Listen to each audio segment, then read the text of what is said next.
नमस्कार दोस्तों। आज जो हमारा डिस्कशन का टॉपिक रहेगा कि जो आरपीएस 06 में जिन लोगों का प्लॉट निकलेगा या जिन लोगों का नाम आएगा, जो वो लकी लोग होंगे, तो उनका आगे का रोड मैप क्या रहेगा, यानी प्रोसेस क्या रहेगा एंड उनका एक्सपेंस क्या रहेगा आगे का। मतलब उसमें एक्सपेंस क्या होगा, कितने का खर्चा है। जैसे 18,510 रुपये का अथॉरिटी का जो रेट है वो एक्चुअली मतलब उसमें अबव दैट रेट क्या आपको एक्सपेंस पड़ेगा। तो हम इन दो टॉपिकों इस पे बात करेंगे आज। तो सबसे पहली बात, तो जो ड्रॉ डेट है वो 16 दिसंबर है, जो कि आने वाली है बहुत जल्दी, 15 दिन रह गए हैं। उसके बाद जिस दिन आपका ड्रॉ मतलब आपका नाम आ जाएगा लिस्ट में, उसके बाद का इमीडिएट जो प्रोसीजर है वो सबको पता है कि within 60 days you have to pay the remaining 90% of the amount, क्योंकि already you have paid 10% of the amount. तो वो जो 90% अमाउंट है वो सब पे कर देंगे, क्योंकि PP1 जिन्होंने सेलेक्ट किया है उन्हीं का नाम बेसिकली लिस्ट में आएगा। बाकी सब हो चुके हैं ऑलरेडी डिस्क्वालीफाई। तो एक बात ये हुई। अब जिस दिन अलॉटमेंट लेटर निकलेगा, यानी 16 दिसंबर को आपका ड्रॉ डेट है, और allotment letter within 15 days और 30 डेज अलॉटमेंट लेटर इशू हो जाएंगे। तो जिस दिन अलॉटमेंट लेटर हो जाएंगे, ब्रोशर पे क्लियरली मेंशन्ड है कि from the date of allotment letter का इशू होगा, फ्रॉम दैट डेट जो फिजिकल पोजेशन है, जो पोजेशन आपको मिलेगा वो 5 साल बाद, फ्रॉम दैट डेट, उससे 5 साल बाद मिलेगा आपको। अब 5 साल बाद यानी 23, उसके 5 साल बाद। तो जो फिजिकल पोजीशन जब अथॉरिटी देगी तो वो क्या करती है कि वो एक चेकलिस्ट इशू करती है। फिजिकल पोजीशन अथॉरिटी देती कब है? देती जब है जब बेसिक इंफ्रास्ट्रक्चर में क्या आएगा, हमारा रोड, इलेक्ट्रिसिटी, सीवरेज, वाटर, मतलब ये सब चीज़ों का जब आपका जब डेवलपमेंट हो जाएगा बेस लेवल पे, उसके बाद आपको अथॉरिटी पोजीशन देगी। इसके लिए आपको मैंने साइट विजिट करवाई थी सेक्टर 18 और 20 की, आप मेरी पिछली वीडियोस देख सकते हैं। उससे आपको एक मोटा मोटा एक आइडिया लग जाएगा कि वहाँ पे एक्चुअली अभी की कंडीशन क्या है, कि वहाँ पे मार्किंग कैसी है, रोड्स कैसे हैं, सीवरेज वगैरह और लाइटों का क्या है। तो उससे आप एक बेसिक आइडिया लगा लोगे कि आपको कितने साल में वहाँ पे पोजीशन मिलने वाला है या मिल सकता है। ठीक है। तो ये इसके बाद जब वहाँ पे बेसिक इंफ्रास्ट्रक्चर हो गया, तो अथॉरिटी आपको एक चेकलिस्ट इशू करेगी फॉर फिजिकल पोजीशन, कि आपको अपना पोजीशन लेना है। तो उससे पहले ये चेकलिस्ट है हमारी, इसको आप फुलफिल कर दो। तो चेकलिस्ट क्या है? चेकलिस्ट कुछ नहीं है, चेकलिस्ट एक आपसे और पैसे ले रहे हैं वो, कि आपको ये एक्सपेंसेस हमने बियर किए थे for the development of your sector या फिर आसपास का एरिया, तो आप हमें वो वापस कर दो आप। ठीक है। तो चेकलिस्ट में जो सबसे मोटा एक्सपेंस है वो है, चेकलिस्ट में लीज रेंट जाता है।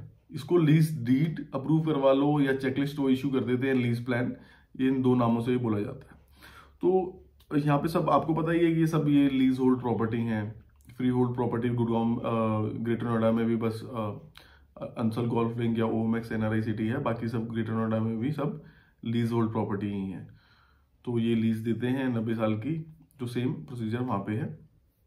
तो उसमें जो सबसे मोटा एक्सपेंस है वो 10% ऑफ द आपका जो टोटल अमाउंट है 18,510 इंटू जो भी साइज आपने ऑप्ट आउट किया है, जैसे लेट्स से 200, तो उसके लिए जो अमाउंट बनता है वो बनता है 37 लाख रुपए का, तो राउंड ऑफ फिगर में। तो 37 लाख का 10% यानी 3,70,000 रुपये राउंड ऑफ फिगर में। तो ये उनका अकेला लीज रेंट है। तो ये जो लीज रेंट और जो रेजिडेंशियल का होता है ये वन टाइम जाता है 10%। इंडस्ट्रियल में ये ईयर ऑन ईयर, और आप वन टाइम भी कर सकते हो, बट फिर वो काफी महंगा हो जाता है इंडस्ट्रियल का दूसरा हिसाब। तो ये एक चीज ये होगी, लीज रेंट हो गया। उसके बाद आपका आएगा सीवरेज का बिल, जो कि लगभग आपका 15,000 रुपये, again in round of figure approximately मैं बता रहा हूँ आपको। और उसमें एक एक्सपेंस आपका वाटर का आएगा, वो आपका अप्रोक्स मतलब 10,000 रुपये, 9,600, 9,000 कुछ ऐसा है। तो 10,000 और 15,000 ये अप्रोक्स 25,000 रुपये ये, और 3,70,000 रुपये वो हो गए थे। तो ये अब तक बने 41 लाख रुपए हो गए टोटल। मैं 200 वाले साइज की बात कर रहा हूँ, क्योंकि 37 वहां पे हुए थे। अब जब ये लीज रेंट हम अप्रूव करवा लेंगे अथॉरिटी से, जब उनका हम पैसा पे कर देंगे तो वो हमारा लीज रेंट अप्रूव कर देंगे। जब लीज रेंट हमारा अप्रूव हो जाएगा तो हम इसको रजिस्टर करवाएंगे प्लॉट को। जब प्लॉट को रजिस्टर करवाएंगे तो वो प्लॉट जो रजिस्ट्री करेगी वो स्टेट गवर्नमेंट करेगी। तो हमें स्टेट गवर्नमेंट के ऑफिस जाना होगा जो कि गामा में है।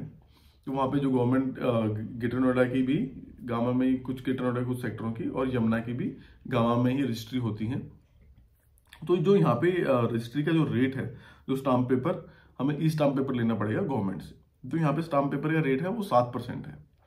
तो अगेन अब इसका 7%, और इसमें एक चीज मैं आपको बता देता हूँ, PLC चार्जेस होते हैं। अब प्रेफर्ड लोकेशन, अब वो कितनों का निकलता है कितनों का नहीं।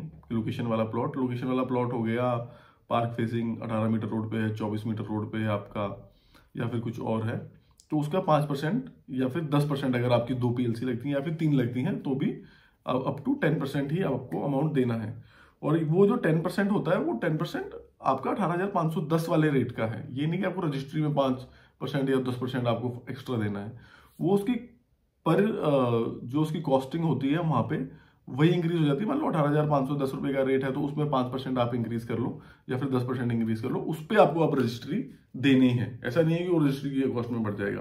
तो वहां पे आपको 3 लाख रुपए ऐसा कुछ 5 लाख रुपए पे आपको रजिस्ट्री का अमाउंट बढ़ जाएगा, बस इतना सही है, कुछ ज्यादा नहीं होता वो भी। तो वो एक्सपेंस हो गया। वो तो अभी हम लेंगे, मैं अभी कैलकुलेट नहीं करेंगे क्योंकि वो तो सबका होगा नहीं, वो तो सिर्फ 5%, 2%, 3% लोग हैं, तो वो तो इररिलेवेंट हो गया। तो फिर जब वो 7% की मैंने आपको बताया कि इस स्टाम्प पेपर की जो कॉस्ट है येडा के लिए, ग्रेटर नोएडा के लिए स्टाम्प पेपर की कॉस्ट 1% सस्ती है, येडा के लिए 1% महंगी है। तो वो 7% आपको वहां पे वो पिक करना है। जब आप वो 7% वहां से वो जब उनको वो देंगे तो 7% में आपका बनेगा अप्रॉक्स, ये बैठेगा अपना 3 लाख रुपए से कम हो जाएगा। 3 लाख रुपए से कम तो एक तो ये हो गया, और उस पर एक रजिस्ट्री के एक्सपेंस लगते हैं, तो वो भी मतलब 1% ऑफ द जो आप 3 लाख रुपए वो बने थे, तो 1% उसके लगेंगे। तो यानी ये हो जाएंगे अप्रॉक्स 30,000 आप ये मान लो। तो ये आपको पड़ेगा टोटल अप्रॉक्स 3 लाख रुपए ये, और 41 वहां तक हो गए थे हमारे। तो ये 44 लाख का आपको मतलब इन ऑल मतलब 7 लाख रुपए का आपका ऊपर का एक्सपेंस हो गया। तो 18,510 रुपए का रेट था इनिशियली, और वो 22,000 के आसपास का रेट अब बन जाएगा टोटल रजिस्ट्री कराने के बाद। तो इसमें क्या होता है कि रजिस्ट्री की जो वो कॉस्टिंग देती है अथॉरिटी, तो रजिस्ट्री का जब हमने जो लिया है अपना from the date of checklist issue होने के बाद आपको 180 दिन देती है अथॉरिटी।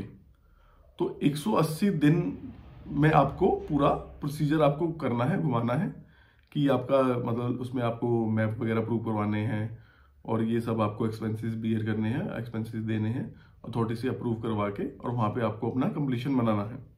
अगर आप कंप्लीशन वहां पे नहीं बना पाते हो within first year from the checklist date issue, तो आपको 1% का पेनल्टी लगेगी। और अगर आप सेकेंड ईयर भी नहीं बना पाए तो आपको 2% का चार्ज किया जाएगा।